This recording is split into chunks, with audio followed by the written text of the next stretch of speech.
Odamning immunitet tanqisligi virus haqida bilimsizlik hayotingizni xavf ostiga qo'yadi. Jahon Sog'liqni saqlash tashkiloti ma'lumotlariga ko'ra, har yili taxminan 1,5 million kishi ushbu infeksiyani yuqtirib oladi. Bu esa kuniga o'rtacha 4110 kishini tashkil etadi. Odamning immunitet tanqisligi virusi asosan 3 yo'l bilan yuqadi. Parenteral yo'l. Odamning immunitet tanqisligi virusi mavjud bo'lgan qon, uning tarkibiy qismlari va komponentlari qo'yilganda, bir marta ishlatiladigan tibbiy asbob va anjomlar qayta ishlatilganda. Jinsiy yo'l. Odamning immunitet tanqisligi virusi infeksiyali shaxs bilan jinsiy munosabatda bo'lganda yuqadi.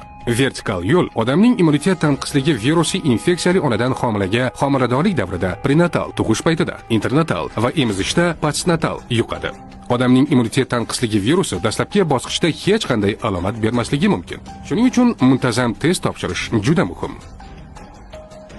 Odamning immunitet tanqisligi virusidan qanday himoyalanish mumkin?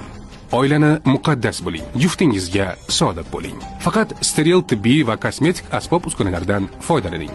Begona kishilarning shaxsiy gigiyena vositalaridan foydalanmang. Qon bilan kontaktga kirishdan ehtiyot bo'ling. Ushbu ma'lumotni ulashing, balki kimningdir hayotini saqlab qolarsiz.